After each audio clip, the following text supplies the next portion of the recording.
What's going on, guys? Tony Pazzo here, and this is going to be my review of the Google Pixel 4a. It's going to be a straight up honest review, no bull crap. I've had this phone since August 4th, and it is currently August 31st. So I think it's about that time for me to give you that review. And first few things I want to talk about is the things that this phone does not have. This phone is $349, and it does not have a couple of things that may be a deal breaker, may not be a deal breaker.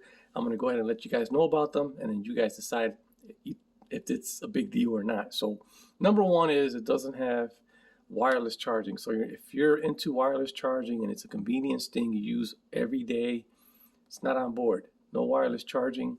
Also, there is no IP rating, so that you may want to consider. There's no official IP rating. I mean, I think there's some sort of resistance on water resistance, because the SIM tray does have a rubber seal ring around it. So I believe Google implemented some type of water resistance on this phone.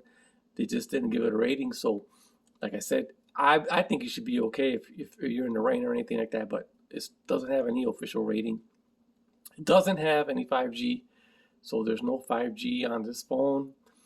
5G, I wouldn't even consider 5G a selling point right now, because 5G, it's not really available everywhere. 5G is there, but it's not really there. So not a big deal breaker. Also, there's no high refresh rates on this phone. I mean, there's no 90 hertz, there's no 120 hertz, and there's no high resolutions. This is 1080p OLED display, and it is 60 hertz. And to tell you the truth, it's a good panel. It's pretty bright outdoors under direct sunlight, and it's pretty fluid.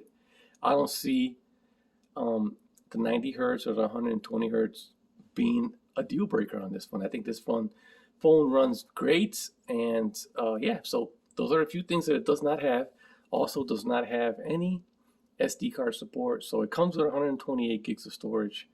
It's not expandable. You can't add an SD card. Also has 6 gigs of RAM, so it doesn't have those high 12 gigs of RAM or nothing like that. It comes with 6 gigs of RAM and 128 gigs of storage.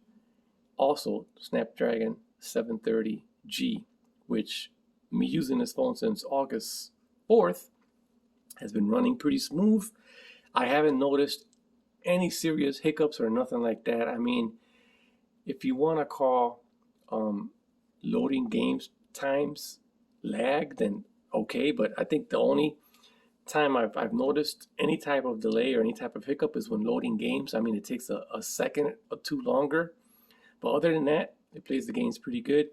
I'm not a serious gamer. I'm more of a social media bandit, and I watch a lot of YouTube videos, Netflix, and take a lot of photography, emails, calls, text messages. I use the GPS a lot. You can probably tell by the back of my phone. Got a little mark right there from my bike. Always using GPS. And so the phone's been performing great for me, man. No serious deal breakers at all. Cool thing about this phone is also it does have dual stereo speakers. So you got a speaker from the earpiece on top, one from the bottom. So when it comes to listening to music or watching video contents on here, the speakers sound amazing.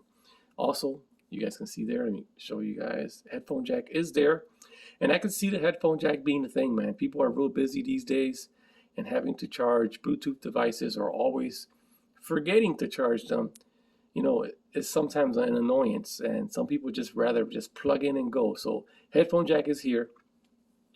So yeah, also the rear mounted fingerprint reader is very important. Like right now with all this stuff that we're going through, face unlock is not present, but fingerprint reader is more of a thing that you need to unlock your device, since you're always wearing a mask.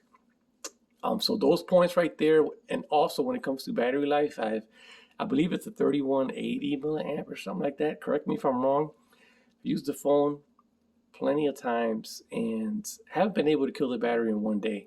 And that's what my usage. I would consider myself a little bit above average user, and I've gotten it to go 24 hours on one charge with over 5 hours of on-screen time most of the time. So I just can't kill the battery. I haven't been able to kill the battery since I've gotten the phone. So the battery life, definitely get a thumbs up. So there's a lot of things on this phone that I would definitely consider a selling point, or it checks most of the boxes. Also, Google is going to provide 3 years of software updates, so you're going to get security patches, you're going to get incremental updates, you're going to get major updates. Google's got your back, man. They're going to take care of you when it comes to support on your device. So you buy this phone, you know that 3 years or 2 years down the road, you're still going to be able to have the latest and greatest software updates on here. So pictures on here. Moving on to the cameras now, we do have a 12 megapixel shooter on the back. I think it's an 8 megapixel on the front. And when it comes to photography, this is where it shines. I mean, photography on this phone, pictures, when it comes to still shots, awesome. I cannot complain.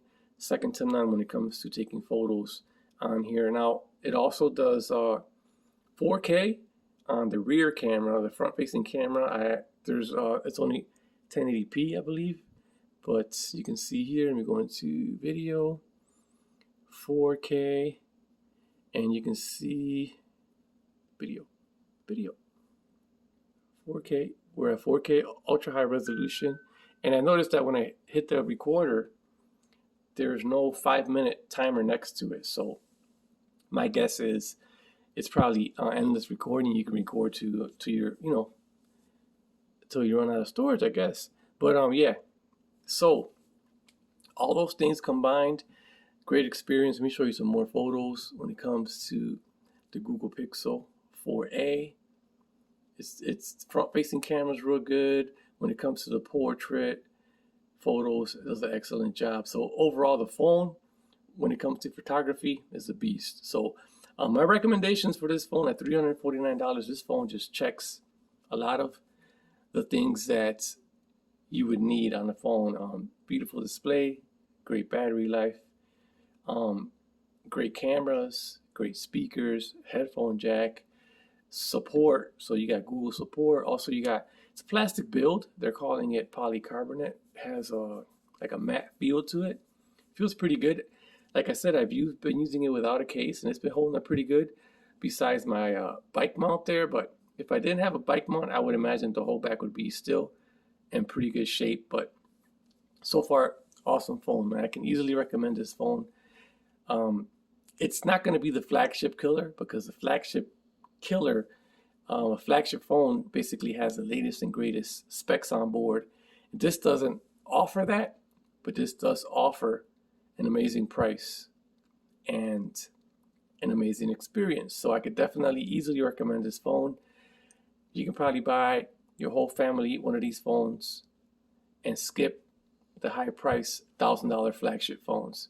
It's going to be my recommendation, Google Pixel 4a. It's an easy one, man.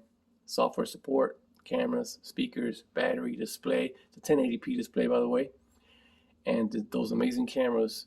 That's what I believe the hype is around this phone, man. It's just for the price, it's unbeatable. You cannot find a phone at this price with dual speakers, an amazing camera, an amazing display, an amazing battery life, and also 3 years of software updates. You cannot find another phone at this price. I mean, Samsung phones, they just mentioned it this year. We gotta wait and see if they follow through. But anyways, guys, I'm making this video a little bit longer than expected. Hope you guys enjoyed the video. Drop the comments down below. I will be reading the comments and replying to some of the comments. I'll be on for about an hour after I upload this video. But I hope you guys have a great day. Peace out.